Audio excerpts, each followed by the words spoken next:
"Your mama's dead, so what? You better serve my guests or you can sleep on the street," my husband laughed, a cold, jagged sound. I served the food with tears streaming down my face. My husband's boss, an older gentleman with a cane, grabbed my wrist. "Why are you crying, and why are you wearing black?" I told him. His face turned to stone. He walked up to my husband and said loud enough for the neighbors to hear, "Everyone knew your wife's mother, except you, apparently. She was my sister. And now, let me tell you what's about to happen to your career, your house, and your sorry excuse for a life." Hello, everyone. Drop a comment and let me know where you're tuning in from. Don't forget to subscribe and hit that like button. Enjoy the story. But to understand how heavy those words really were, we have to go back 4 hours. Zainab stood in the middle of the kitchen, staring at the kettle as it went cold. The call from the hospital had come exactly at noon.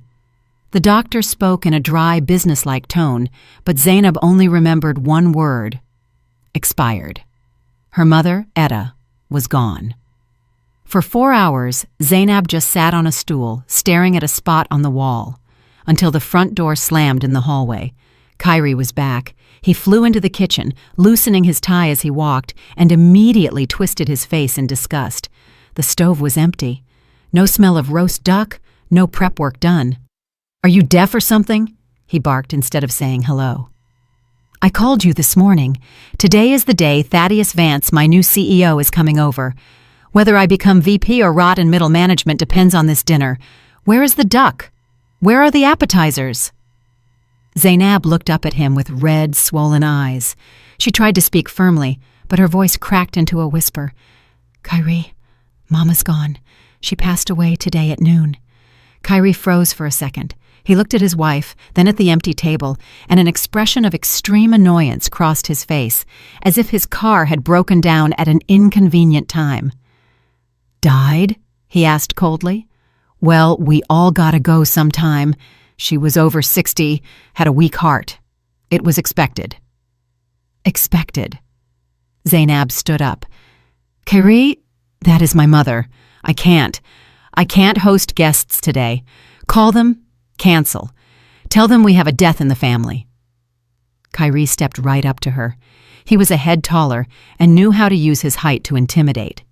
He grabbed her by the shoulders and shook her hard. "You don't seem to understand," he hissed in her face. "Vance isn't the kind of man you say no to.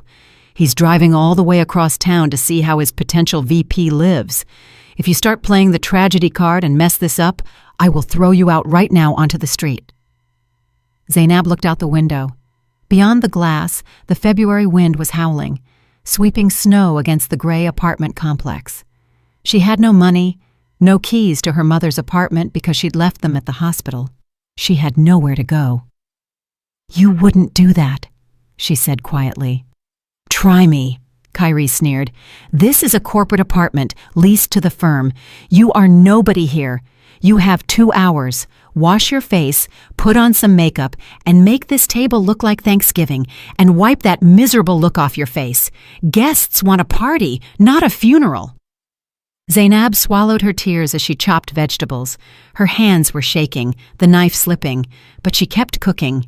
Fear of her husband and a habit of submission had eaten into her deeper than she thought over 10 years of marriage. When the duck was in the oven, she went to change. Her hand reached for the bright beige dress Kyrie liked, but her fingers chose something else on their own. A strict, high-necked black dress that hit below the knees. It was her quiet rebellion, the only way to honor her mother's memory in this house of absurdity. Exactly at 7:00 p.m., the doorbell rang. Kyrie threw the door open, spreading a fake, wide smile.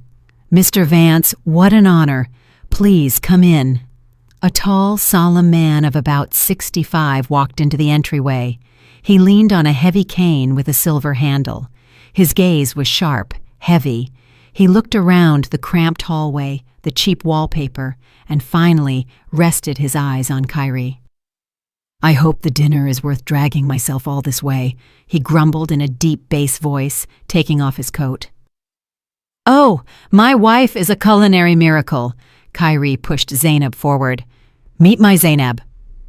Thaddeus Vance nodded at her without smiling. Zainab tried to squeeze out a greeting, but her throat seized up in a spasm. She just bowed her head and quickly retreated to the kitchen. Dinner turned into torture. Kyrie kept cracking jokes, pouring cognac for his boss, and endlessly bragging about his non-existent achievements. Zainab brought out plates, changed silverware. Tears flowed down her cheeks continuously, silently dripping onto the collar of her black dress. Kyrie noticed. When she leaned in to take an empty plate, he kicked her hard on the ankle under the table. Zainab let out a small cry, but immediately covered her mouth with her hand. "What's wrong with you, dear?" Thaddeus asked, looking up from his food. "She's just so clumsy," Kyrie interjected quickly, flashing a vicious glare at his wife. "And too sentimental. She saw a stray kitten this morning, still crying about it. Women, right, Mr. Vance?" The guest didn't answer.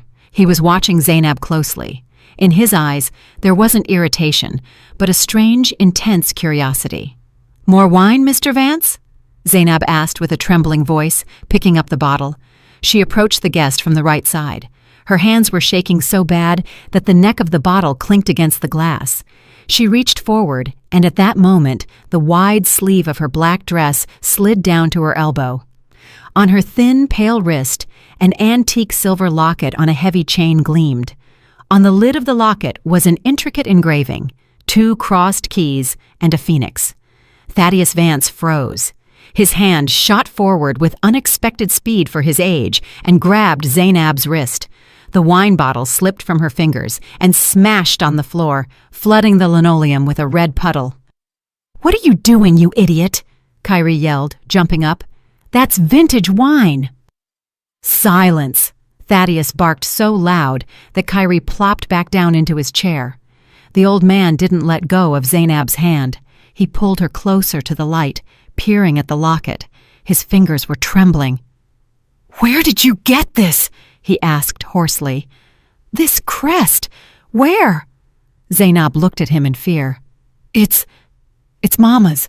She gave it to me a long time ago. Told me to keep it safe and never take it off." Thaddeus raised his eyes to hers.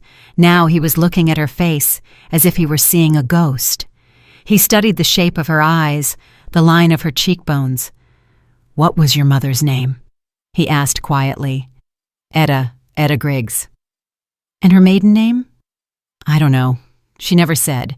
She told me she had no family except me." Thaddeus slowly loosened his fingers. He leaned heavily on his cane and stood up with effort. His face, usually flush with authority, had turned gray. "Etta," he whispered. "Etta May. 30 years I've been looking for her. 30 years. He turned to Zainab, and there were tears in his eyes. "Why are you in black, child?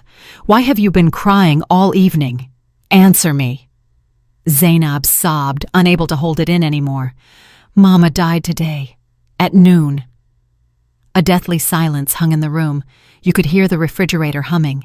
Thaddeus closed his eyes, and a single tear rolled down his cheek. Then he opened them, and a storm of rage was raging inside. He slowly turned his head toward Kyrie. Kyrie sat pale, mouth open, shifting his gaze from his boss to his wife. "Mr. Vance, I didn't know you two knew each other. She's just a—" "You forced her." Thaddeus's voice sounded like the rumble of an approaching avalanche. "Her mother died today, my own sister, and you forced her to roast a duck and serve you like a maid." "Sister?" Kyrie squeaked. "But she's just a seamstress." "She was a Vance!" Thaddeus struck the floor with his cane. "She ran away from our tyrant of a father 30 years ago to save her child. To save you, Zainab. She walked away from millions to live in peace. And you?" Thaddeus stepped toward Kyrie. Kyrie pressed himself into the back of his chair. "You are not just fired, Mr. Payton. You are finished. Tomorrow morning, no decent company in this city will even open your resume. I will personally see to it that you are sweeping parking lots for the rest of your days." Kyrie, realizing he had nothing left to lose, suddenly sneered. His face twisted with malice. "Oh, is that right? Well, both of you can go to hell. Just keep in mind, Mr. Vance, you are currently in my apartment. And you, Zainab, too. This is corporate housing provided to me by contract. Since I'm fired, I demand that unauthorized persons vacate the premises. And as for you, wifey, we'll settle this in court. Get out!" Kyrie crossed his arms triumphantly, feeling like he'd gotten the last word. Thaddeus suddenly started laughing. It was a terrifying, dry laugh. He pulled his phone from his pocket, dialed a number, and put it on speaker. "Legal department, this is Vance. Pull up the file on the Peyton apartment. 45 King Drive, Unit 12. Whose books is it on?" The voice on the phone answered clearly and loudly. "Mr. Vance, that real estate is not on the holding company's books. 5 years ago, that building was transferred to the private Vance Family Trust.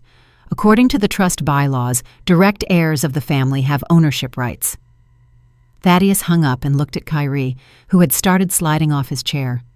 "You didn't live here because you're a valuable employee, Peyton. You lived here because my security team has long suspected where Etta might be. And we kept this property just in case. This apartment belongs to the trust, and the sole heir of my sister is right here." Thaddeus pointed his cane at Zainab. "So it's not you kicking us out. It is Zainab who will decide right now if you stay under the roof she owns." Kyrie shifted his gaze to his wife. For the first time in years, genuine animal fear appeared in his eyes. Zainab wiped her tears and took a step forward. "Get out," she said quietly but firmly, pointing at the door. Kyrie backed away, hit his back against the doorframe, and suddenly his face distorted. Fear was replaced by a wild, cornered rage. He lunged sideways, grabbed a heavy crystal vase from the table, and hurled it with all his might at the wall next to Thaddeus's head. Shards flew everywhere. "You're the ones getting out!" he screeched, his voice cracking into a falsetto. "This is my house. I'm registered here. Just try and touch me!" He dashed into the hallway, and before Thaddeus could intercept him with the cane, slammed the heavy metal door right in their faces. One lock clicked, then the second, and the chain rattled. "I'm calling the police!" His muffled scream came from behind the door. "Hello, 911? Get here immediately. 45 King Drive. My wife got drunk, brought some thug over. They're breaking furniture, threatening to kill me. She's having a psychotic episode. She's unstable." Zainab stood on the landing, staring at the closed door of her own apartment. She heard her husband continue to lie hysterically into the phone, describing her non-existent drunkenness and aggression. "We need to break the door down." Thaddeus gripped the handle of his cane until his knuckles turned white. "I'll call my security." "No." Zainab shook her head. She had no strength left to fight. "The police will believe him. He knows how to be convincing. And look at me, crying in a stranger's apartment, on paper. They'll take us to the precinct until they sort it out. I don't want to spend the night of Mama's death in a holding cell." Thaddeus sighed heavily, admitting she was right. He draped his cashmere coat over her shoulders since her things were still inside. "Let's go. You can't stay here." They drove in silence. The city outside the window was drowning in wet snow, turning into blurred spots of light. Thaddeus's car was huge, warm, smelling of expensive leather, but Zainab was shivering with chills. She thought about Mama, about how her body was lying somewhere in a cold morgue, while her daughter was driving into the unknown with a man she was seeing for the first time. Thaddeus's home turned out to be not just a house, but a real estate in a gated community in the suburbs. Inside, it was quiet and empty. He led her into a massive living room where logs were already crackling in the fireplace and poured hot tea. "Why did she run?" Zainab asked, staring at the fire. "If you all are so rich, why did we live counting pennies?" Thaddeus sat in the armchair opposite. He looked like a tired old man, the mask of the formidable boss having slipped off. "Our father was a terrible man, Zainab. He built an empire on bones. To him, people were resources, and family was an asset.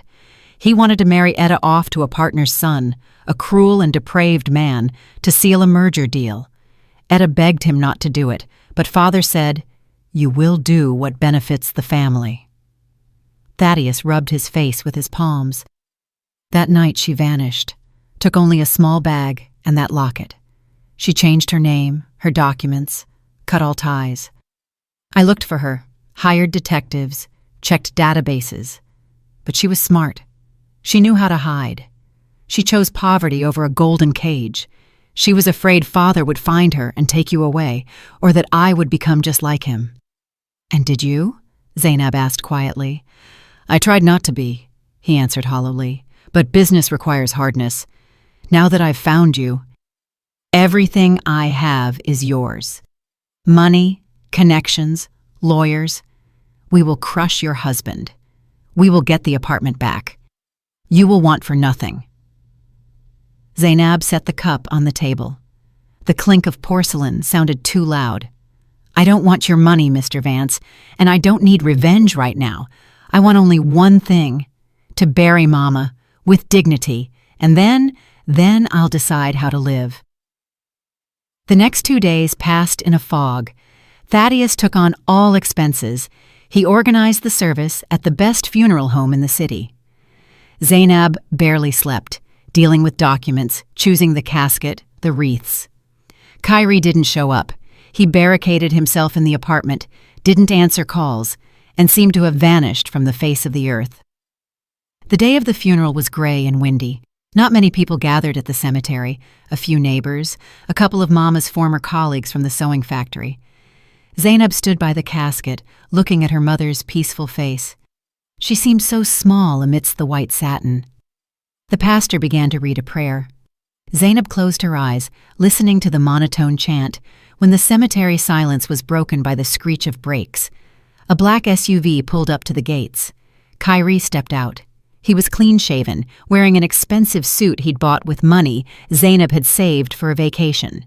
Next to him scurried a frail little man with a leather briefcase tucked under his arm, a lawyer. Kyrie didn't look like he was grieving. He walked toward the grave with the confident stride of an owner. "Stop the ceremony!" he shouted loudly. People turned around. The pastor fell silent. Thaddeus stepped forward, blocking his path. "You dare show your face here?" he growled. "Get out before I order security to bury you in the next plot." "Easy there, Uncle," Kyrie smirked. "We're operating within the law." The lawyer immediately popped out from behind his back and opened a folder. "My client, Mr. Kyrie Payton, is the legal spouse of Zainab Griggs Payton. According to state statutes, he has equal rights in decision-making. But that is not the main point." The lawyer pulled out a paper with a notary seal. 3 years ago, Ms. Etta Griggs signed a general power of attorney to her son-in-law, granting him the right to manage all property and represent her interests in all matters, including burial arrangements. The POA is valid for another 2 years. Zainab stared at the paper, and her legs went weak. She remembered. 3 years ago, Kyrie wanted to get a car loan, but his credit was shot. He asked to put the car in her mom's name, drove them to a notary, and slid a stack of papers in front of them. "Just formalities for the bank. Sign here and here, babe. We're late," she had signed without looking. "So what?" Thaddeus looked at the document with disdain. "This doesn't give him the right to disrupt a funeral." "It does," Kyrie interjected, adjusting his tie. "As my wife's mother's legal representative, I contest the burial site. I believe this cemetery is too expensive and inconvenient. I demand the process be halted and the body transferred to the city morgue until the dispute is settled." A murmur of horror went through the crowd. "You monster," Zainab whispered. "You want to take Mama's body? Why?" Kyrie walked right up to her. He smelled of expensive cologne and cognac. "It's very simple, Zainab," he said quietly, so only she could hear. "You are going to sign a deed of gift for your Mama's old plot of land out in Oakwood Heights, right here, on the hood of my lawyer's car, and we continue the funeral. You refuse, and your mother sits in a morgue cooler for another month while we sue each other." Zainab looked at him and didn't recognize him. This wasn't just a selfish man, this was an enemy. "The land?" she asked, confused. "That overgrown lot with the shack? It's just rotting wood and weeds. Why do you want it? It's worth nothing." Kyrie smiled smugly. "That's none of your business. Maybe I want to grow tomatoes. So, what's it going to be? You signing, or is Mama going back into the cold?" Thaddeus, standing nearby, suddenly frowned. He whipped out his phone and quickly typed something. "Oakwood Heights, Lot 34, he muttered, looking at a cadastral map. His face changed. He looked up at Kyrie, and in his eyes there wasn't just contempt, but an understanding of the scale of the villainy. "Ah, you little vulture," Thaddeus drawled. "What is it?" Zainab asked. Thaddeus turned the phone screen to her. "Zainab, he isn't planning to grow tomatoes. Yesterday, the governor signed the final plan for the new federal interstate expansion. It goes right through Oakwood Heights." Zainab still didn't understand. She looked at her husband, whose cheek had started to twitch nervously. "So?" "So," Thaddeus said harshly, staring Kyrie in the eyes. "The state is buying out these lots under eminent domain, but not for the price of a shack. The land in this zone has been rezoned for commercial use. The compensation for your lot, Zainab, will be around $1.2 million. The crowd gasped. Zainab shifted her gaze to Kyrie. He knew. He had known for months. He didn't just want a garden. He wanted to steal over $1 million from her, blackmailing her with her dead mother's body. "You knew," Zainab exhaled. It wasn't a question. It was a verdict. Kyrie stepped back. Red blotches covered his face. The mask of the confident master of life cracked. "So what?" he snapped. "We're family. It's community money. Sign it, or I swear this coffin goes back to the city right now." "It's going nowhere," came Thaddeus's calm voice. He didn't shout. He just made a hand signal, and two sturdy men in black overcoats who had been standing by the cars silently approached Kyrie and his lawyer. "Your document is worthless trash," Thaddeus said to the frail lawyer. "A power of attorney can be revoked in a split second. Zainab, say it." Zainab straightened up. For the first time in days, she felt not pain, but a cold, ringing rage. "I revoke the power of attorney right now in front of witnesses." Kyrie's lawyer turned pale and snapped his folder shut. "In that case, we have no legal grounds to interfere. Mr. Payton, we'd better go." "What?" Kyrie screeched. "Who are you listening to? I pay you. Do something!" But Thaddeus's guards had already gently but firmly taken them by the elbows. "The service continues," Thaddeus announced loudly to the pastor. "And these gentlemen, please escort them to the gate." Kyrie tried to break free, shouting curses, yelling that he would sue everyone, but his voice was drowned out by the wind. A minute later, the black SUV peeled out and disappeared around the bend. The funeral proceeded peacefully. When the casket was lowered into the frozen earth, Zainab threw the first handful of dirt. With every thud of soil on the lid, something inside her died. The old Zainab, who was afraid to look her husband in the eye, who endured humiliation to save the family, stayed down there. "Let's go," she said to Thaddeus when it was over. "Where? To my place?" he asked. "No, home. To the apartment. I want to throw his things out right now." Together with Thaddeus and his security, they went up to the 5th floor. The door was unlocked. The lock was broken, as if someone had kicked it out from the inside in a hurry or tried to break in. Zainab pushed the door and froze on the threshold. The apartment was no more. Or rather, it was no longer a home. It was a battlefield. Furniture overturned, wallpaper in the hallway torn in strips. Shards of dishes, clothes, books lay on the floor. The TV was gone, the laptop too. Kyrie had taken everything of any value, even the microwave.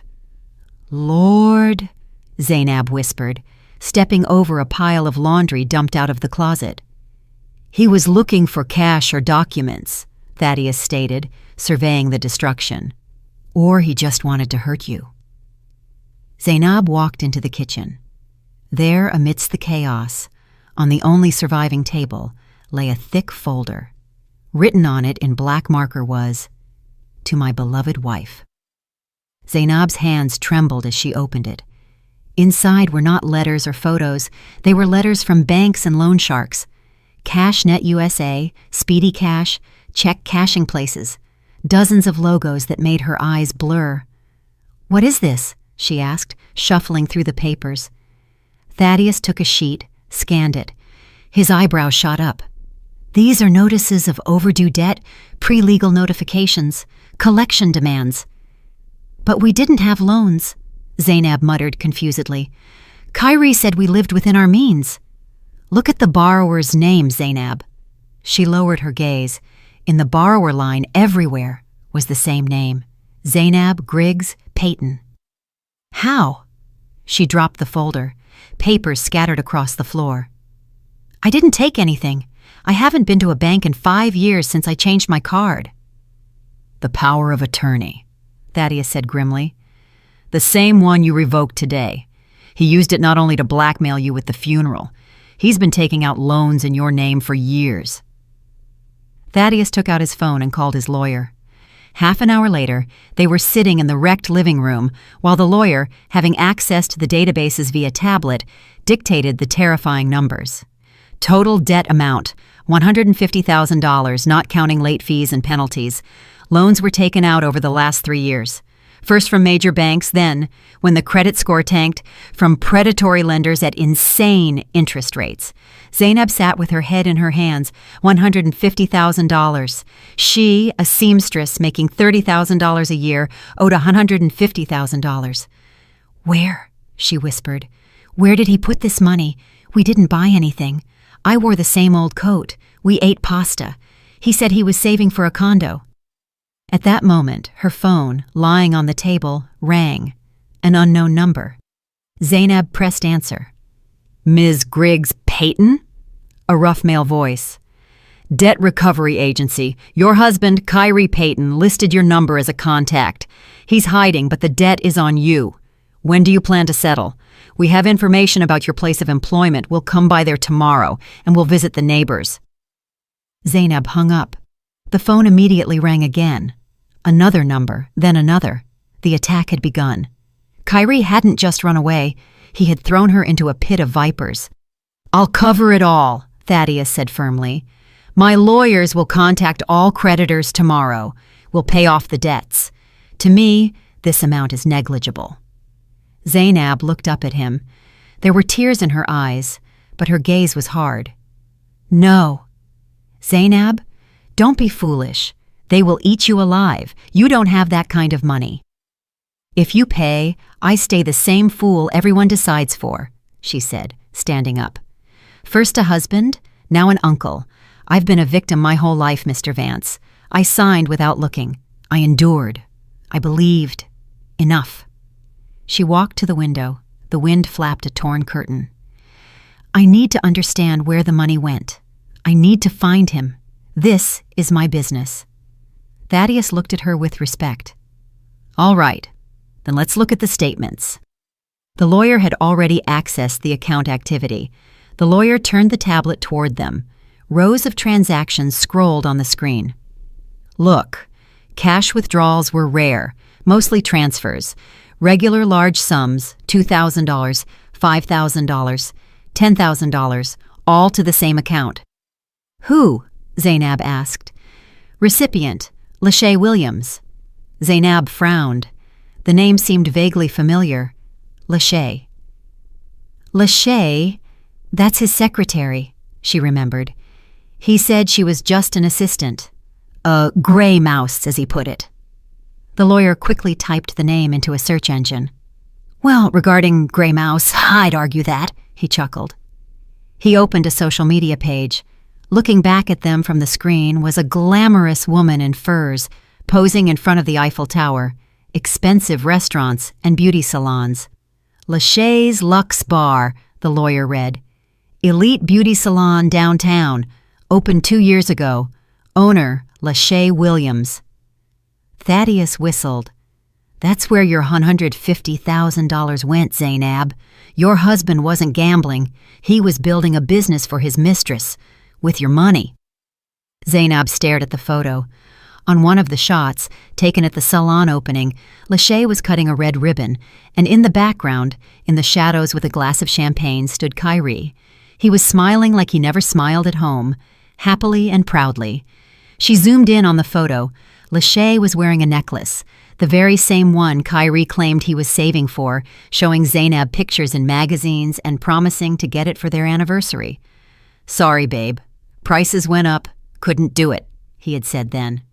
Rage, cold and calculating, finally displaced the fear. Zainab took the tablet and checked the salon's address. 10 Peachtree Street, she read. What are you going to do? Thaddeus asked. Zainab walked to the mirror in the hallway. It was cracked, but she saw her reflection. Pale face, black dress, hard eyes. I'm going there. I want to look into this business lady's eyes. I'm taking back what belongs to me. She turned to Thaddeus. Mr. Vance, I need your help. Not money. I need a good auditor, right now. We're going to this salon not to cause a scene. We're going to conduct an inspection of my investments. The auditor arrived in an hour. It was a strict woman in glasses with a folder of documents. Together with Thaddeus and his security, they headed downtown. Lachey's Luxe Bar shone with glass display windows, marble, gold leaf, huge chandeliers. Everything screamed of luxury paid for by Zainab's tears. She pushed the heavy glass door and walked in. The receptionist, seeing 2 security guards, turned pale and reached for the panic button, but Thaddeus shook his head. I wouldn't advise it, he said calmly. We're here for the owner. Lachey came out of her office a minute later. She was even more striking than in the photos. Tall, well-groomed, in a silk dress that clung to her. Zainab froze. Lachey's belly was noticeably round, 5 months along at least. Lachey looked Zainab over with a contemptuous gaze from head to toe, lingering on her simple black dress. Ah, the legal wife, she smirked, showing not a drop of fear. I thought you'd come sooner. Kyrie said you were slow. Where is he? Zainab asked, trying to keep her voice steady. No idea. Lachey shrugged and walked to a velvet sofa, sinking heavily onto it. The coward ran off, left me to clean up his mess. But it's fine. The baby and I will manage. She expressively rubbed her belly. Is that Kyrie's child? Zainab asked hollowly. Of course. We're a real family, Zainab. Not like you two, strangers in one apartment. Kyrie loved me and you. He just used you. Zainab stepped forward. This salon was bought with my money, with loans he took out in my name. I'm taking everything. Lachey laughed, a loud, biting laugh. You're taking nothing, Mouse. Look at you. You're nobody. And I have the best lawyers. And do you know what we have on you? She pulled a folder from a desk drawer and tossed it in front of Zainab. Open it. Zainab opened it. It was a photo of her, disheveled, face red, screaming, waving a knife in the kitchen. It was 6 months ago. Kyrie had driven her to hysterics with his nitpicking. She was cutting meat. He started yelling. She turned with the knife in her hand, crying. Turns out he was filming. Wife in a state of affect threatens to kill husband, Lachey commented. And there's a video where you're sleeping on the floor after taking sedatives, bottles all around.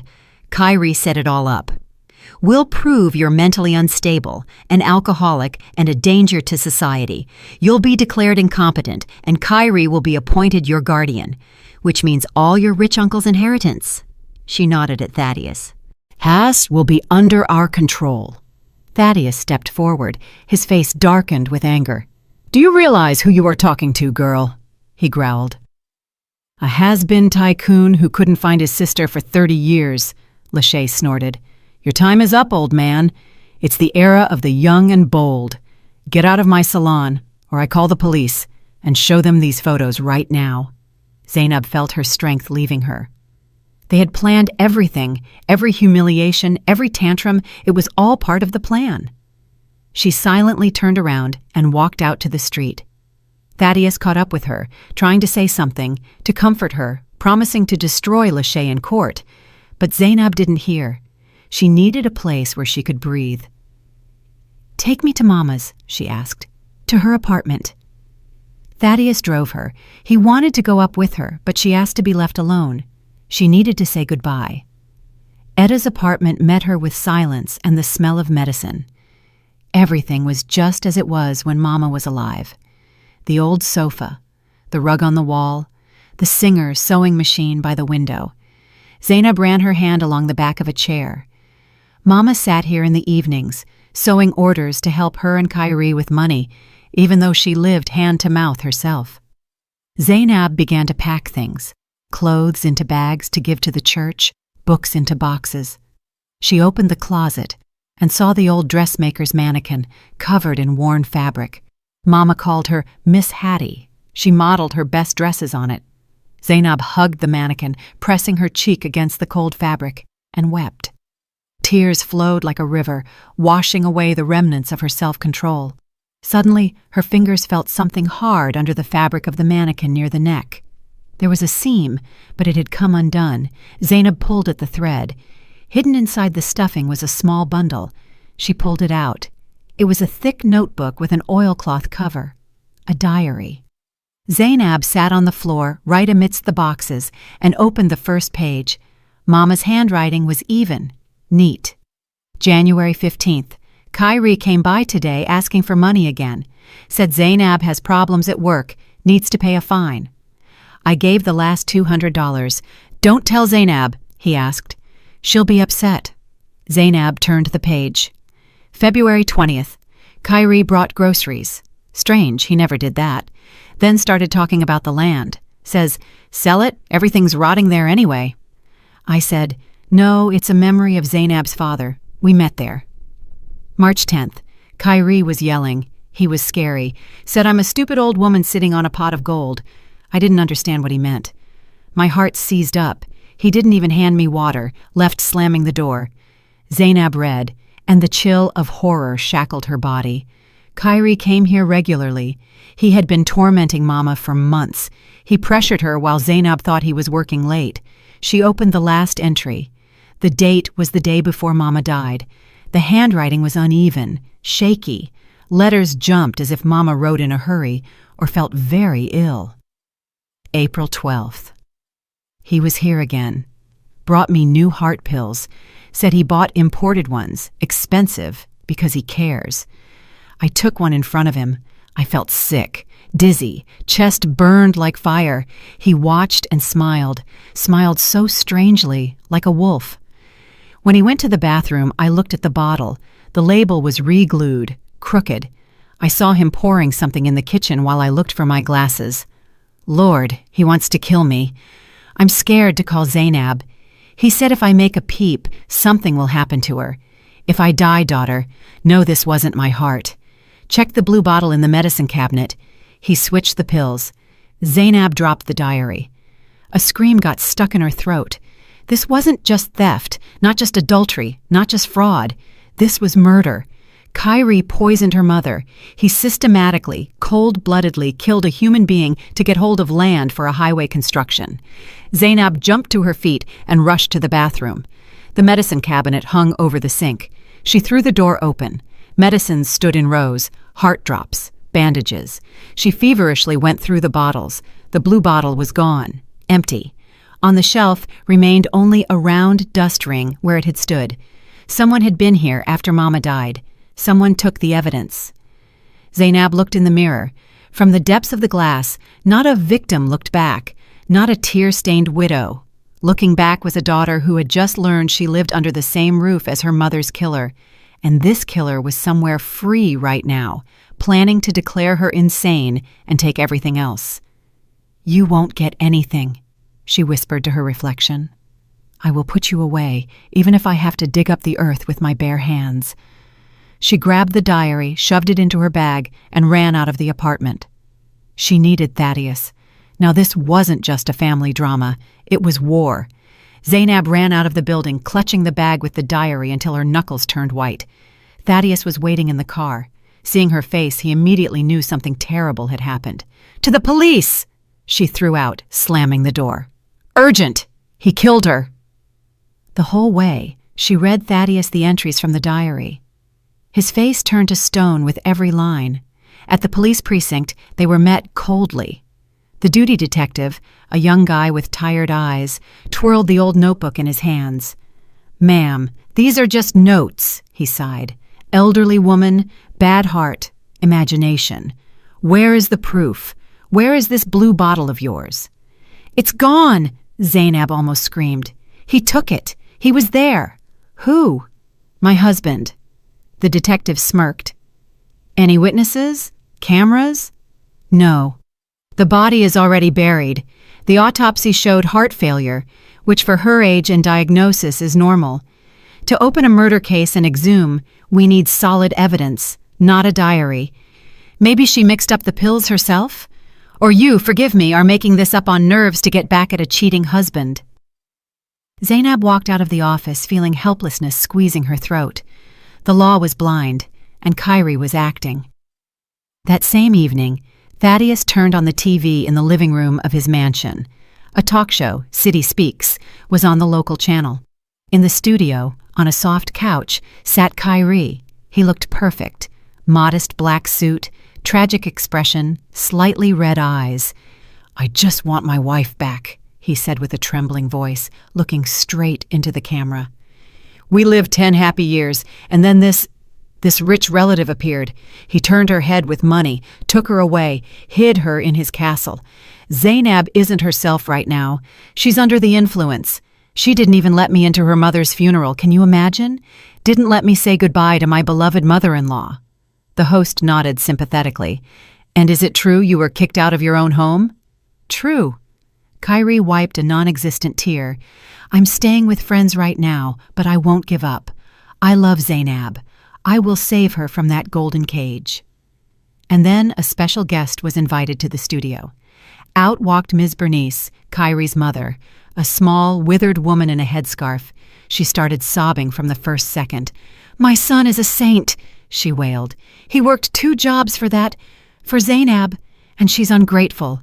Drove her mother to the grave with her indifference, and now wants to leave my husband penniless. Good people, don't believe her. It's all that cursed money." Zainab watched the screen and felt cold hatred boiling inside.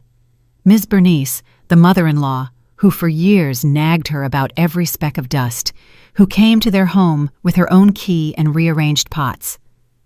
"Stop. Key." Zainab froze. Ms. Bernice had a key to their apartment. But did she have a key to Etta's apartment? She remembered one episode. A year ago, Mama ended up in the hospital, and Zainab asked her mother-in-law to water the plants while she stayed at the hospital. She gave her the key ring, and Ms. Bernice returned them only a week later. "I forgot to give them back, honey. Got lost in my purse," she said then, with a sweet smile. What if she made a duplicate? What if she took the bottle? Kyrie is a coward. He might have been scared to go back to the crime scene, knowing Zainab might be there. But his mother? His mother would do anything for her baby boy. "I need to meet her," Zainab said, turning off the TV. "With who? With that actress?" Thaddeus was surprised. "Yes. She knows more than she's saying, and she's greedy." The next day, Zainab called her mother-in-law. Ms. Bernice's voice on the phone dripped with poison. "What do you want, Judas? Conscience woke up?" "Ms. Bernice, I want peace," Zainab said firmly. "I saw the show. I'm tired of fighting. I have a proposal regarding the inheritance. I'm willing to give Kyrie part of the land money if you stop this circus in the press." A pause hung on the line. Greed battled with hatred. "Come to my place," the old woman grumbled. "Kyrie isn't here. He's meeting with lawyers. We'll talk." Zainab went alone. Thaddeus was against it, but she insisted. She hid her phone with the voice recorder on in the inside pocket of her coat. Miss Bernice's apartment smelled of peppermint oil and old dust. She met Zainab in a robe with a shawl carelessly thrown over it. She led Zainab to the kitchen without even offering tea. "Well?" She sat at the table, crossing her arms. "How much you giving?" "5 million, Zainab lied, referring to a smaller portion of the assumed inheritance. "But I need guarantees." The old woman's eyes glinted greedily. "5, too little. The land is worth way more. Kyrie gets 5 or nothing. I can drag the courts out for years." Ms. Bernice chuckled. "Fine. What do you want?" "I want to know the truth." Zainab leaned forward. "About the pills." The mother-in-law's face didn't twitch. She was a tough cookie. "What pills? You're delusional, honey, just like your mama before she died. I know Kyrie switched them," Zainab bluffed. I know you took the bottle. I have video from the hallway camera. You entered Mama's apartment the day after she died." It was a lie. There were no cameras in Mama's hallway, but Zainab prayed fear would work. Ms. Bernice turned pale. Her eyes darted around. She clutched her heart. This time, it seemed real. You're lying. There ain't no cameras there." "There are. The neighbor installed a peephole camera. I have the video. If I take it to the police along with Mama's diary, Kyrie goes down for murder. And you, as an accomplice, for destroying evidence." The mother-in-law started shaking. "I didn't know anything," she squealed. "He just asked me to stop by, pick up something. Said the medicine was expensive, shame to throw it out. I didn't know what he did. I just took the bag and threw it in the trash." "Threw it out?" Zainab's heart dropped. The evidence was destroyed. "Yes, in the dumpster by the house." "How was I to know?" She started sobbing. "He's my son. He said it was for business, that you wanted to ruin him." Zainab realized there would be no confession to murder. The old woman would claim ignorance. But she needed something she could hit Kyrie with, something that would destroy his alliance with Lachey. "Fine," Zainab said, changing tactics. "Let's say I believe you. But tell me one thing. Why does he need all this? He has Lachey now, a baby on the way, a new family." And here Ms. Bernice's face twisted. The malice she had been hoarding suddenly found an outlet. She hated Lachey even more than Zainab. "Family," she snorted. "What family? That painted hussy? She's milking him like a cow." "The baby." "Pfft, what's wrong with the baby?" Zainab asked, alert. The mother-in-law suddenly went silent. She realized she'd said too much, but Zainab had already latched onto that thread. "Ms. Bernice, if you stay silent now, I go to the police with the video. Kyrie goes to jail, and Lachey takes all his money, the money he stole from me, and lives happily ever after with another man. Is that what you want? Your son rotting in prison while that girl lives large?" It was a hit to the sorest spot, a mother's jealousy of her son's mistress. "She's lying to him," Ms. Bernice whispered viciously. "Lying to his face." "About what?" "About the baby. It ain't his baby." Zainab froze. "How do you know?" Ms. Bernice stood up, went to an old cabinet, and pulled a yellowed medical file from the back. "Kyrie got sick as a child. Bad. Mumps with complications. Doctors back then said, 'He will never have children.' I didn't tell him. Why upset the boy? Thought maybe a miracle would happen. But when that tramp showed up with a belly after knowing him 2 months, I knew right away. She got knocked up by someone else and is hanging noodles on Kyrie's ears, so he'll open salons for her." Zainab stared at the file in her mother-in-law's hands. This was a bomb. Kyrie didn't know he was sterile. For the sake of an heir, he robbed his wife, killed his mother-in-law, destroyed his life, and the heir was a stranger's. "Give me the file," Zainab said. "Why?" The old woman pressed the folder to her chest. "To save your son from that scammer. You want to open his eyes, don't you?" Ms. Bernice hesitated for a second. Then a vengeful smile distorted her face. She handed the file to Zainab. "Take it. Let him know what kind of snake he warmed up. Only, about the video. You'll delete it, right?" "Of course."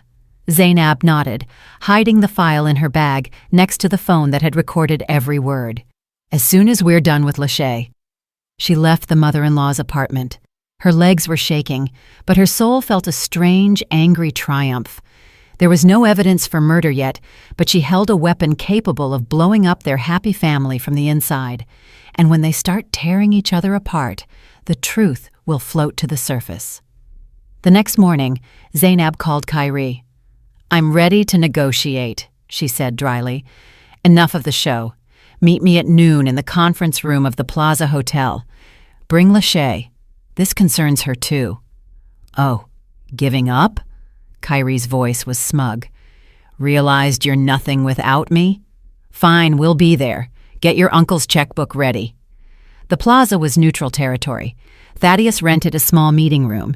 He sat at the head of the table, grim and silent as a rock. Zainab was at his right hand. Only a thin folder lay before her, Exactly at noon, the door swung open. Kyrie walked in, shining like a polished penny, and behind him, clicking her heels, floated Lachey. She wore a white dress emphasizing her belly, and a fur coat, clearly bought recently. They sat opposite, demonstratively holding hands. "Well, relatives?" Kyrie started, lounging in the chair. "Let's get straight to business. My terms are simple. 50% of Vance's company shares go to me, plus compensation for emotional distress, $20 million. And so be it. I give Zainab a divorce and forget about the apartment."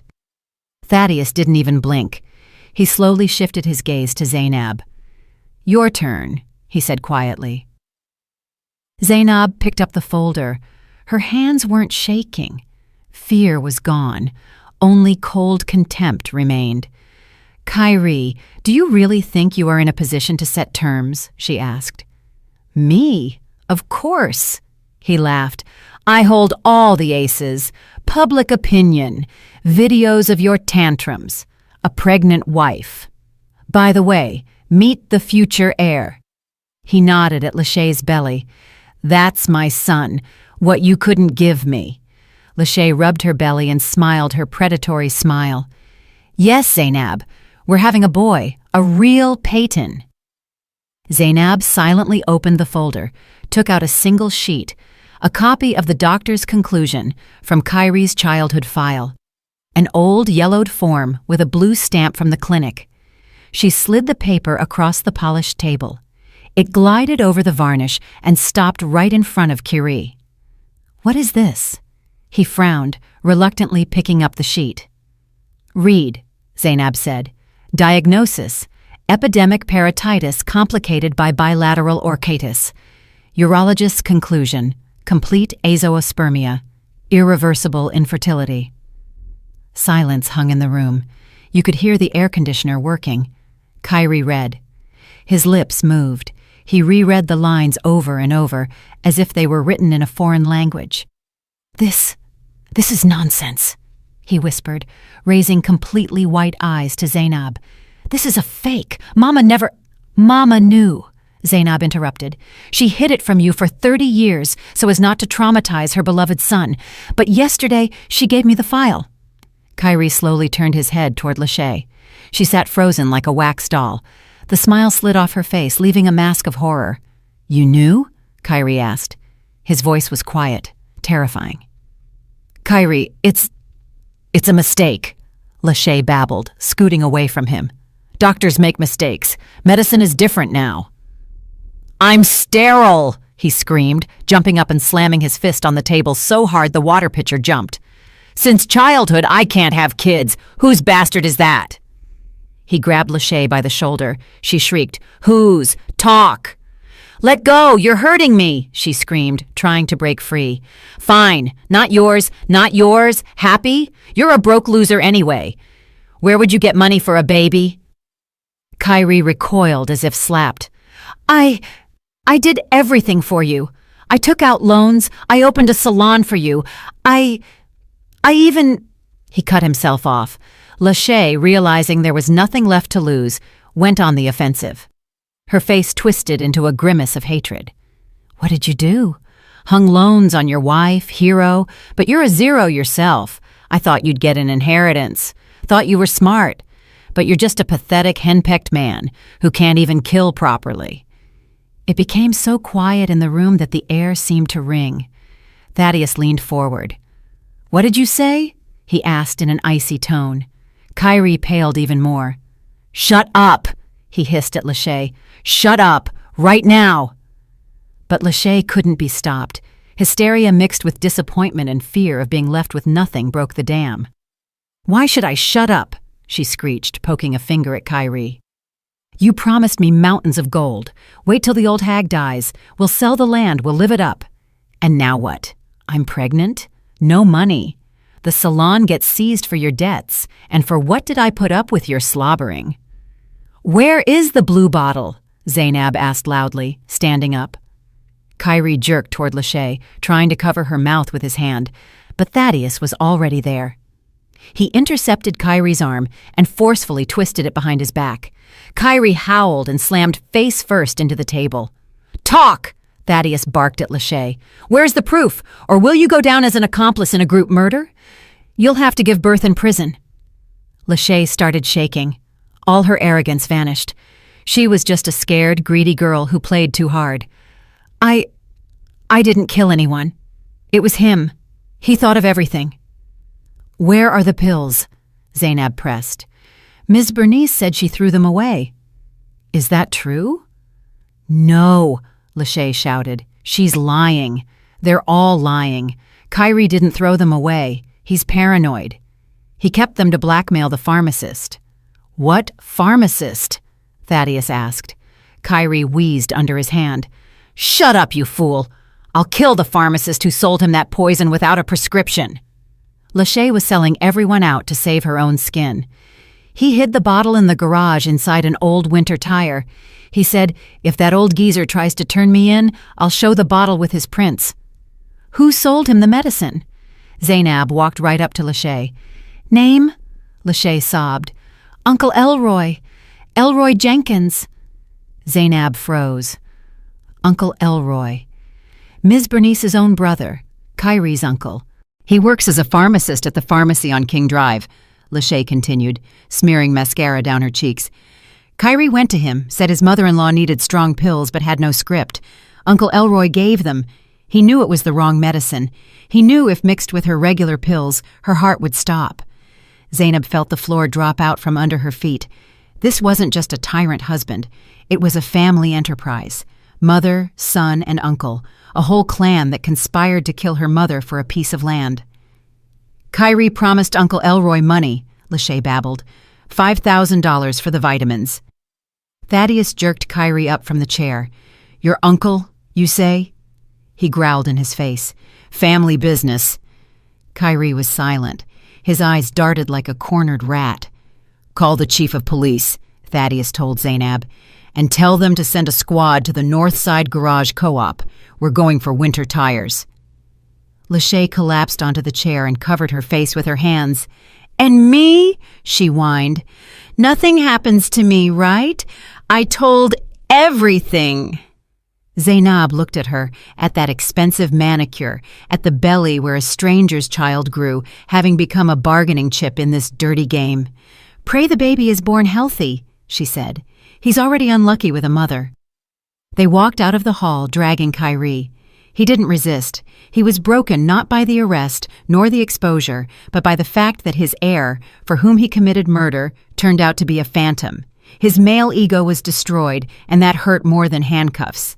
But for Zainab, everything was just beginning. Now she had to find the bottle and look Uncle Elroy in the eye. The task force worked lightning fast. Thaddeus pulled all his old strings, and within an hour, the pharmacy on King Drive was cordoned off. Elroy Jenkins, Uncle Elroy, was taken right behind the counter. He didn't even have time to take off his white coat. During the search in the back room, they found not only unaccounted drugs, but a black ledger.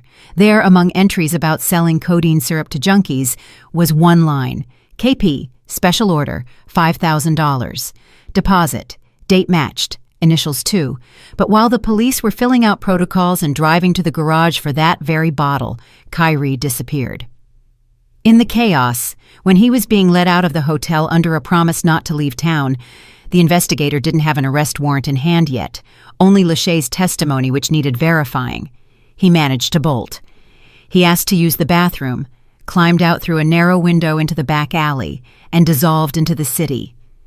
2 hours later, a notification from the bank came to Zainab's phone. Withdrawal of funds, $3,500. Balance, $0. It was the last money, the remainder of Mama's savings, which Zainab had transferred to a safe account, access to which, as it turned out, Kyrie also had through hacked online banking. He cleaned out everything, she told Thaddeus, looking at the screen. "I don't have a dime, not even for bread." "That's not a problem." Thaddeus was already pulling out his wallet. "I'll give you whatever you need, and you're coming to stay with me. The apartment isn't safe. He's free." "No," Zainab cut him off. She stood in the wind by the pharmacy building, wrapping herself in her thin coat. "I won't go to your mansion, Mr. Vance. I won't hide. That is my apartment, my life. If I run now, he wins. He'll think I'm afraid." "You should be afraid," Thaddeus raised his voice. "He's a cornered beast." "So am I," she answered quietly, "and I have teeth too." She returned to the trashed apartment. It was freezing. Kyrie, leaving either in a fit of rage or to force her out, had shut off the valves on the radiators and broken them so they couldn't be opened without tools. Outside it was 4 degrees Fahrenheit, inside barely 40. Zainab didn't cry. Tears ran out. She put on 2 sweaters, wool socks, lit the gas stove in the kitchen to get at least a little warm. She took Mama's diary out of her bag, but not to read about the pills. She opened it from the back, where the sketches were. Mama drew dresses, not the dreary robes she sewed to order for neighbors. She drew real beauty, flowing silhouettes, strict lines, unusual collars. "Collection for my Zainab" was written in the margins. Zainab walked to the sewing machine. The old singer was the only thing Kyrie couldn't carry away. Too heavy. Fabrics. There were no fabrics. Kyrie had hauled out all the stocks of expensive silk and wool Mama had saved for years. Zainab looked around. In the corner lay the old curtains Kyrie had torn down. Thick, heavy velvet the color of dark wine. On the floor, his discarded shirt of good cotton. "Fine," she said aloud. "We'll sew from what we have, from the wreckage." She sat at the machine. Her hands remembered the movements. The scissors cut the fabric with a predatory crunch. She cut not by rules, but by instinct. The curtain turned into a complex skirt, the husband's shirt into a corset with stiff inserts. She sewed all night. The cold bit her fingers, but she didn't stop. This was her therapy, her revenge. Every stitch was like a nail in the coffin of their marriage. By morning, the dress was ready. It was strange, gothic, but insanely beautiful. A phoenix dress rising from ashes and dirt. Zainab put it on, let her hair down, stood before the cracked mirror, turned on the camera on her phone, and started a live stream on social media. She had few followers, a couple dozen acquaintances, but she titled the stream, "How My Husband Stole $150K from Me, Killed My Mother, and Left Me to Freeze. My Confession." "Hi," she said into the camera. "My name is Zainab, and this dress is sewn from curtains my husband tore down when he trashed our apartment." She started telling the story, calmly, without hysterics. She showed the apartment, the ripped-out outlets, the icy radiators, the empty fridge. She showed Mama's sketches. "He thought he would break me by taking the money, but he didn't know my inheritance is poverty. It's these hands and this talent Mama passed to me." People started tuning in. First 10, then 100. Someone reposted. The story started to go viral. Comments poured in like a waterfall. "Stay strong. What a horror. Where is this scumbag?" By lunch, thousands were watching. People started sending donations for food, for a heater, for a lawyer. Thaddeus called her. "Are you out of your mind? You're provoking him." "I'm making him famous," she answered. "Now not only the police are looking for him, but the whole internet." And it worked. An hour later, a message appeared in the comments. "I saw him an hour ago. Route 66 Motel, mile marker 50, red Toyota, plates covered in mud. He was buying gas in a canister at the station nearby." Zainab passed the info to Thaddeus. He sent people, but Kyrie was already gone from the motel. The clerk said the guest acted weird, twitchy, constantly looking at his phone, and then saw Zainab's stream. Someone on staff was watching it at the front desk. "He turned white," the clerk said. "Saw her showing the apartment and people writing support. He hissed something like, 'She's using this for PR too,' grabbed the gas can and drove off." "Where?" Thaddeus asked over the phone. "Toward the city." Zainab sat by the sewing machine, reading comments. She felt warm, not from the radiators, but from human support. She felt strong. Suddenly the doorbell rang. She flinched. "Who is it? Police? Thaddeus?" She walked to the peephole. Dark. The light in the hallway wasn't working, probably burned out or someone unscrewed it. "Who's there?" she asked. Silence. Then a rustle.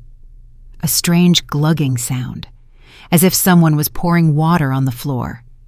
Zainab sniffed. A sharp, acrid smell hit her nose. Gasoline. Her heart stopped. She heard the click of a lighter. "Zainab!" Kyrie's voice from behind the door was drunk and cheerful. "I watched your stream. Cool dress. Too bad it's synthetic. Flashes fast." "Kyrie, don't do this!" she screamed, recoiling from the door. "You wanted fame?" he yelled. "You wanted to burn me in front of the whole world? Well, burn yourself along with your rags and that damn diary." A sharp whoosh. A snake of fire crawled under the door. The old linoleum in the entryway flared instantly. The wooden door, upholstered in faux leather, caught like a torch. Zainab rushed back into the room. The way out was cut off. Fire greedily licked the walls, devouring the wallpaper. Smoke was already filling the hallway in black billows. She grabbed the diary and her phone, ran to the window. 5th floor, concrete and ice below. The door to the room began to char. Kyrie hadn't run. He stood there behind the door laughing. He hadn't come just to scare. He came to finish what he started with her mother. Destroy the witness and the evidence in one strike. Smoke poured from under the door in thick black clouds, instantly filling the entryway. The smell of gasoline was so sharp, Zainab's eyes immediately watered. She coughed, covering her mouth with the sleeve of her strange curtain dress. "Burn, witch!" came Kyrie's drunk, hysterical scream from behind the door, drowned out by the crackle of growing flames. Zainab darted to the door, but immediately recoiled. The metal handle was red hot, and the paint on the frame was bubbling. The way back was cut off. The fire roared like a living creature, eating the old fuel-soaked linoleum. Flames licked the coat rack, and the coats went up like matches. It was becoming impossible to breathe in the apartment. Heat came in waves, mixing with the freezing cold coming from the broken window, but the fire was winning. Zainab grabbed the most valuable things from the table, Mama's diary and the phone. There was nothing else to save. The Singer machine was too heavy. The fabrics had already caught fire. She rushed to the window she had broken herself with a chair minutes ago. She leaned out. 5th floor. Below, a concrete courtyard covered in a crust of ice and dirty snow. Wind hit her face, burning her skin with frost, but behind her was scarier. "Help!" she screamed, leaning over the sill. People were already gathering in the yard. Neighbors ran out of the building in robes and jackets thrown on hastily. Someone pointed a finger at her window. "Jump to the balcony roof!" A guy yelled from below, waving his arms. "4th floor! The balcony is glassed in, but it has a roof!" Zainab looked down. The balcony roof below was narrow, sloped, and icy. One wrong move, and she flies down to the asphalt. In the room behind her, something crashed loudly. Probably the wardrobe fell. Tongues of flame danced on the ceiling, creeping toward the chandelier. Breathing became impossible. Zainab realized, either she crashes or she burns alive. She swung a leg over the sill. A sharp shard of glass sticking out of the frame slashed her calf, but she didn't even feel the pain. Adrenaline drowned everything out. She stood on the outer ledge, clutching the brickwork with white knuckles. The wind tore at the hem of her long velvet dress, trying to throw her down. She took a breath, squeezed her eyes shut, and let go, sliding down. The impact was hard. She landed on the tin roof of the 4th floor balcony. Her legs slid on the ice. She fell on her side, hitting her hip painfully, and rolled toward the edge. Her fingers frantically scratched the smooth metal, trying to find any grip. At the last moment, when her legs were already dangling in the void, her hand hit the metal bar of the railing. She gripped it with a death grip. Sirens wailed in the distance. Into the yard, crushing snowbanks and pushing parked cars aside, flew a red fire truck. "Ladder fast!" commanded a voice on a megaphone. Zainab hung by one arm, watching columns of black smoke and sparks erupt from her window overhead. It felt like an eternity passed before the strong arms of a fireman in turnout gear grabbed her and pulled her into the bucket of the ladder truck. As soon as her feet touched solid ground, medics ran to her. They threw a thermal blanket over her, started asking something, measuring pressure, but Zainab didn't hear them. She stared at the entrance. 2 police officers were dragging someone to a patrol car. It was Kyrie. He wasn't running. He wasn't hiding. He looked absolutely insane. His face was smeared with soot, jacket unzipped. Despite the freeze, he was laughing, throwing his head back, and that laugh was scarier than the fire itself. "Burn, baby, burn!" he yelled, spitting saliva. "So it doesn't go out. No apartment, no evidence, no diary, no jail. I solved everything. I'm a genius." A cop pressed his head down hard, shoving him into the back seat. "That's my wife up there," Kyrie continued to squeal as the door slammed. "I warmed her up. She was cold without heat. I'm a good husband." Zainab met his eyes through the glass. There was not a drop of remorse in them, only the wild animal thrill of destruction. He saw her, alive, wrapped in a foil blanket. His face twisted into a grimace of disappointment and hatred. He started thrashing in the car, trying to kick the window out until the cops calmed him down with a baton. Thaddeus arrived in 20 minutes. He found Zainab in the ambulance. She sat clutching the saved diary, smelling of smoke. "How are you?" he asked, his voice trembling. "I'm okay," she said quietly. "But he's a finished man." "He's arrested," Thaddeus said harshly. "Attempted murder, arson, destruction of property. He won't wiggle out of this." But they underestimated Kyrie, or rather, his ability to survive at someone else's expense. 3 days passed.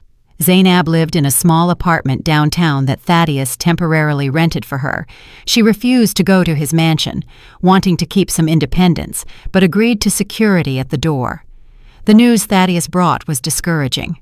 "He got a lawyer," the uncle said, tossing a folder of documents on the table. "And not just a public defender. He's being defended by Reginald Sterling, the most expensive and unscrupulous lawyer in the state." "How?" Zainab was surprised. "Kyrie has no money. I blocked all accounts, and what he stole, he spent on Lachey and debts." "That's the thing." Thaddeus rubbed the bridge of his nose. "He found money. A lot of money. Sterling doesn't take cases without a giant retainer." "But where?" "From his mother." Zainab froze with a cup of tea in her hand. "From Ms. Bernice?" "But she complained she was a poor pensioner." "She lied. She had savings, old reserves, gold, antiques, family jewelry she hid in a bank box and at home in stashes. Kyrie, before driving over to burn your apartment, stopped by her place." Thaddeus opened the folder and showed the police report. He drugged his mother with tea laced with sleeping pills. While she slept, he cleaned everything out, cracked the safe, took the keys to the deposit box, took everything, and immediately pawned it, giving the money to the lawyer. He robbed his own mother. Zainab couldn't believe such a level of baseness. And now, this strategy works. The lawyer already filed a motion. They aren't denying the arson. They are claiming insanity. Thaddeus turned on the tablet. A recording of the lawyer's press conference played. A slick man in an expensive suit spoke into microphones. "My client, Kyrie Payton, is a victim of circumstances. Prolonged stress, financial collapse, death of a beloved mother-in-law, betrayal of a wife who left for a rich relative. His psyche couldn't take it. It was a nervous breakdown, a state of temporary insanity.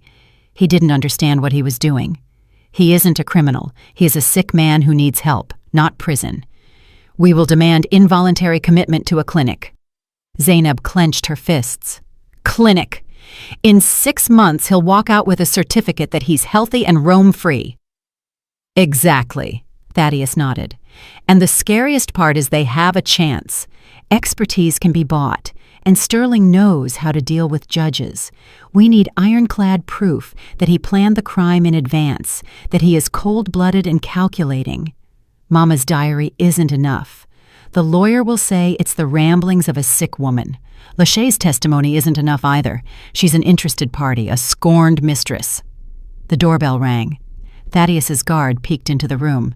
"Ms. Griggs Payton, you have a visitor. A woman. Says she's your mother-in-law." Zainab and Thaddeus exchanged glances. "Let her in," Zainab said. Ms. Bernice walked into the room, and Zainab didn't recognize her. This wasn't the haughty lady who taught her how to cook greens, nor even the scared woman Zainab spoke to a couple of days ago. Before her stood a destitute old woman. She was dressed in an old worn coat, under which a nightgown was visible. On her feet were worn-down boots. Her face was gray, swollen from tears, hair disheveled. She stopped in the middle of the room, not daring to look up. "Zainab," she croaked. "Why did you come?" Zainab asked, not getting up from the chair.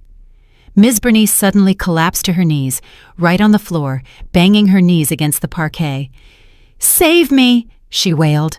"Save me for the love of God. He took everything. Everything." She crawled toward Zainab, reaching out, shaking hands. "I woke up, and the house was empty. Safe open, jewelry box gone. He even took the wedding ring off my finger while I slept. I went to the bank. Box empty. He left me naked. I have nothing to buy bread with. The marshals sealed the apartment for his debts. I was a co-signer. I was thrown onto the street." Zainab looked at her with disgust and pity. "You came to ask for money?" "I came to ask for forgiveness," sobbed the mother-in-law, grabbing the hem of Zainab's dress. "I was a fool. I thought he loved me. I protected him. I lived for him, and he stepped over me like trash. Zainab, he is a monster." "I know," Zainab answered coldly. "I told you that, but you chose his side. You gave him an alibi. You lied to the police." "I'll fix everything," Ms. Bernice screamed. "I'll tell everything. I'll go to court. I'll say he isn't crazy. He planned it all. He discussed with me how best to frame you. He laughed when he poisoned your mother. He is normal, Zainab. He's just a devil. I'll testify. I'll drown him. Just don't abandon me. Give me a corner. Give me even a penny. I'll die on the street." Thaddeus, standing by the window, chuckled. "A prosecution witness who sells her own son for a bowl of soup. That is a valuable asset." Zainab was silent. She looked at the woman who turned 10 years of her life into hell, who called her barren, even though she knew the problem was her son, who came to their house and rearranged things, demonstrating power. Now this power lay at her feet, smearing mascara on her cheeks. "Fine," Zainab said. "I will help you. I won't let you starve to death." Ms. Bernice raised her head, and a greedy spark flashed in her eyes. "Thank you. Thank you, daughter. I knew you were kind. You aren't like him. How much will you give me? I need to rent a small apartment, and for food, and a new coat." "I will give you a future," Zainab interrupted her, "but I have conditions." "Anything. I'll sign any papers." "Papers later. First, repentance." Zainab stood up and walked to her mother-in-law. "We are going to the cemetery to Mama right now. Mr. Vance will bring a camera. You will stand before her grave and apologize. You will tell everything, how you knew about the pills, how you helped your son hide evidence, how you hated us. You will say it not to me, but to her, the dead one." Ms. Bernice started shaking. "On camera? But everyone will see." "My friends, neighbors—" "You have no more friends and neighbors," Zainab said harshly. "You only have a choice. Either you do this, and I ensure your life, or you walk out into the cold right now, and I won't lift a finger when you freeze in an alley." "I agree," whispered the old woman, lowering her head. The drive to the cemetery passed in silence. Ms. Bernice huddled in the corner of the leather car interior, teeth chattering. Zainab looked out the window at the gray city. There was no gloating in her, only a cold necessity to finish the job. At the cemetery, it was windy. Etta Griggs's fresh grave mound was dusted with snow. The wooden cross stood crooked.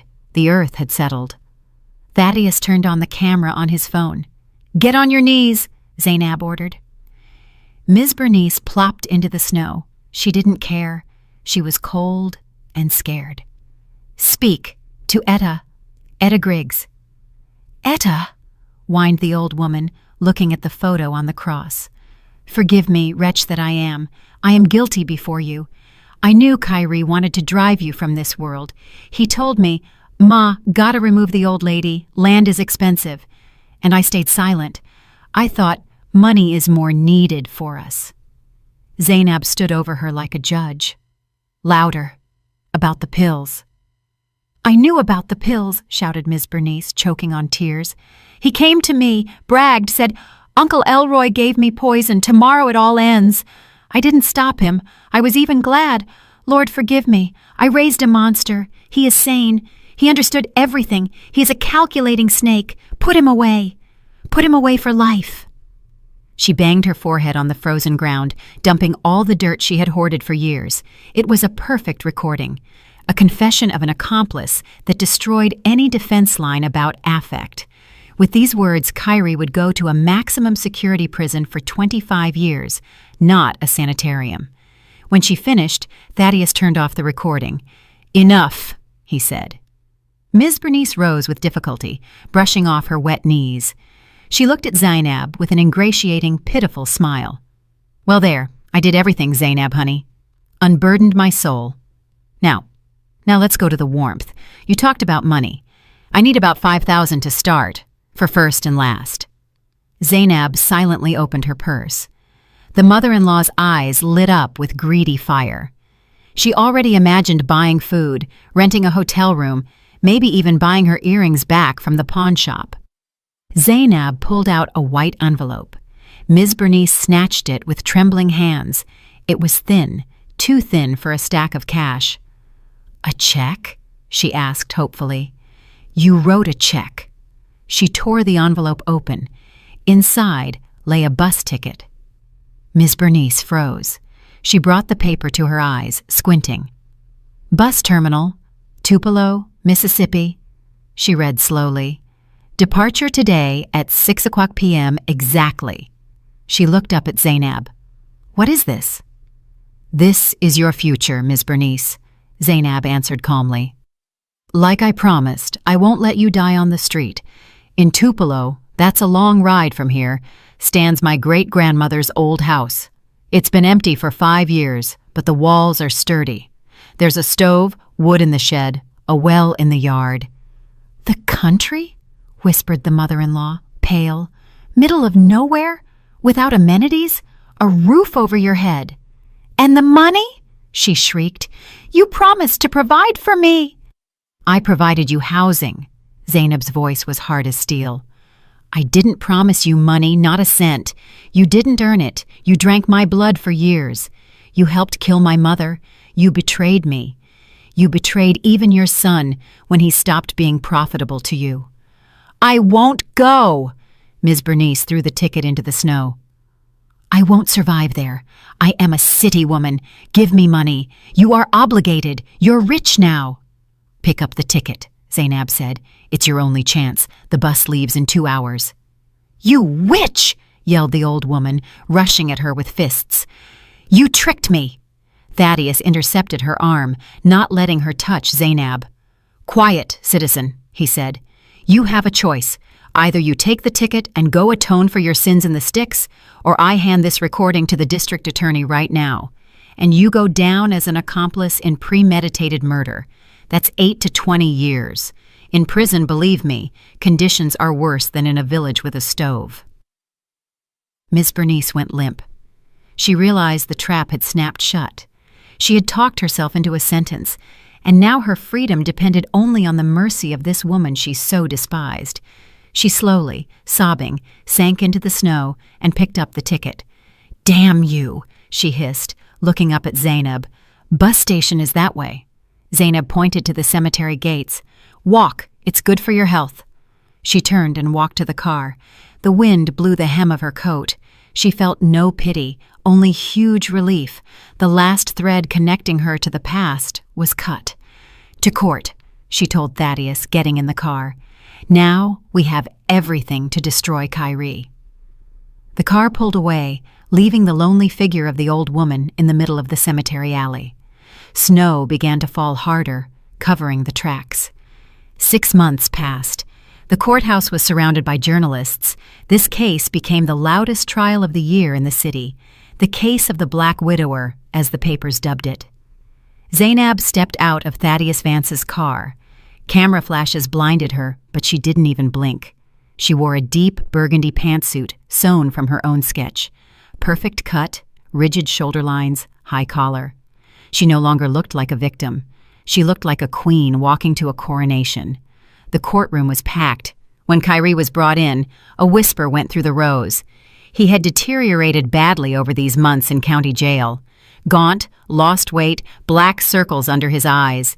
His expensive suit hung on him like a sack. He scanned the room with a hunted look, seeking support, but saw only cold faces. Lachey wasn't there. She left town the day after the scandal, realizing there would be no money. His mother wasn't there either. She was sitting in a remote village without phone service. Zainab stood at the witness stand. "Ms. Griggs-Peyton, tell the court what happened," the prosecutor asked.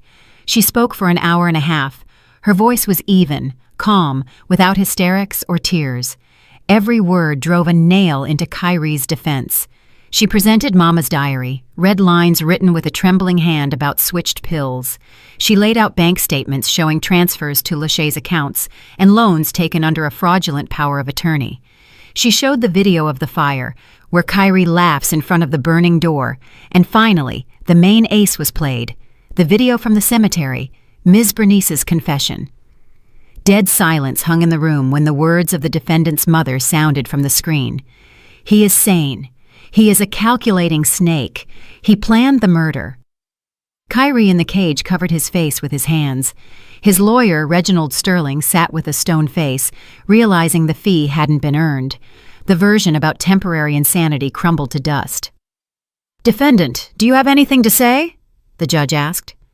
Kyrie raised his head. Tears of malice stood in his eyes. "It's all her!" he shouted, pointing a finger at Zainab. "She set it all up. She's a witch.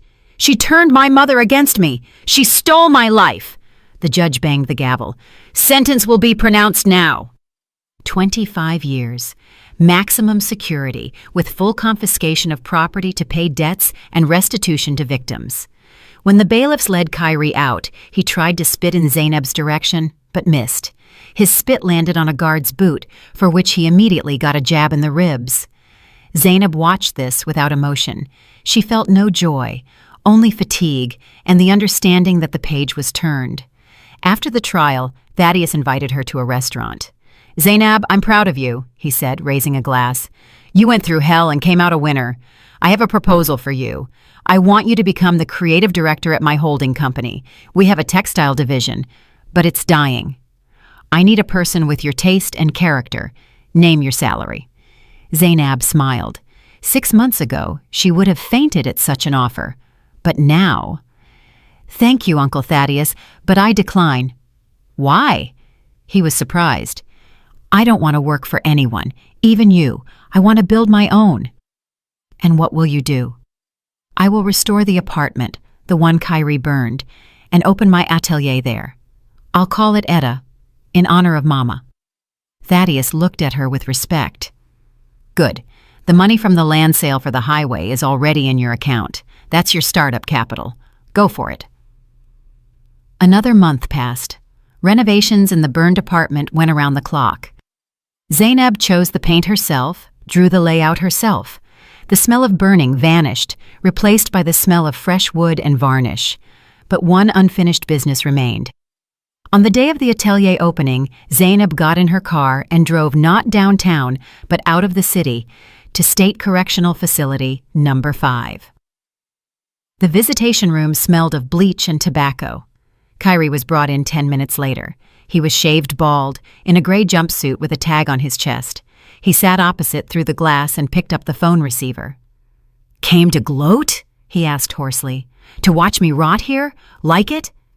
Zainab looked at him and tried to find in this person the one she loved for 10 years, but found nothing. Before her sat a stranger, an embittered stranger. "No, Kyrie, I came to pay your debts." "Debts?" He smirked crookedly. "You owe me half a life."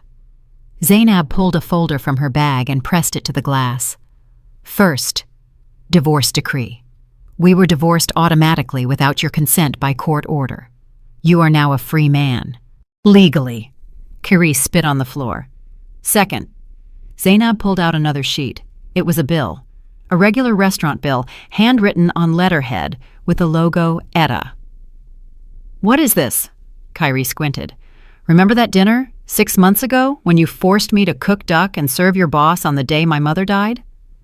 Kyrie's eyes widened. Are you serious? Absolutely. I calculated everything. Groceries, room rental, and most importantly, waitress and chef services. At double rate for working on a day of mourning, plus emotional damages. Total, $800. She slid the paper through the slot under the glass. I deducted this amount from the money left from the sale of your car at the marshal's auction. So we are even. Kyrie stared at the paper and his face started turning red. You're sick, he screamed, banging his fist on the glass. You're crazy. $800 for dinner? I'll kill you. Time's up. Prisoner, barked the guard, grabbing him by the shoulder. Kyrie struggled, continuing to shout curses, but Zainab had already hung up the phone. She stood, adjusted the flawless collar of her coat, and turned to the exit. Hey, 142, shouted the guard at Kyrie. Hands behind your back. Move to the cell. He no longer had a name. Zainab walked out to the street. The sun blinded her eyes. She got in the car and drove back to the city. At the entrance to the former apartment building, now turned into a stylish entrance with the sign Etta, bespoke fashion, a line stood. Women of different ages, seeing her car, began to whisper, That's her, the owner. They say she sews dresses that change destiny. I saw her stream. She's such a strong woman. Zainab got out of the car. She smiled, not with that timid smile she used to try to please her husband, but with the smile of a winner. She cut the red ribbon. Welcome, she said. We are open. She walked inside into her new world where there was no place for fear, humiliation, and people who don't know how to love. Kyrie remained in the past, wiped away like a stain of dirt from the hem of a royal dress, and ahead was life, her own. Well, friends, that's the story. Heavy, right? But I think very instructive. You know, while reading, I kept thinking, did Zainab do the right thing? On one hand, it's harsh, sending the mother-in-law to a remote village, putting the husband away for 25 years, and even handing him a bill at the end. Some might say revenge. Others might say justice. Because think about it, they didn't just hurt her. They tried to destroy her. Morally, financially, even physically. Kyrie killed her mother, torched the house. The mother-in-law covered for a killer for money. Can such things be forgiven? Can you turn the other cheek when you're stabbed in the back? I think Zainab did what she had to. She didn't take revenge in a dirty way. She simply allowed the law and karma to do their work. She protected herself and her mother's memory. And most importantly, she didn't break. She turned her pain into power, into creativity. Did you like the story? And which city are you listening from? Let's meet in the comments. If you like the story, you can support me by sending us super thanks so I can keep bringing more stories like this. Thank you so much for your sweet support. I'm looking forward to your comments on the story. On the screen, you can see 2 new life stories that I highly recommend. There's so much more on my channel. Don't forget to subscribe. See you in the next life story with love and respect.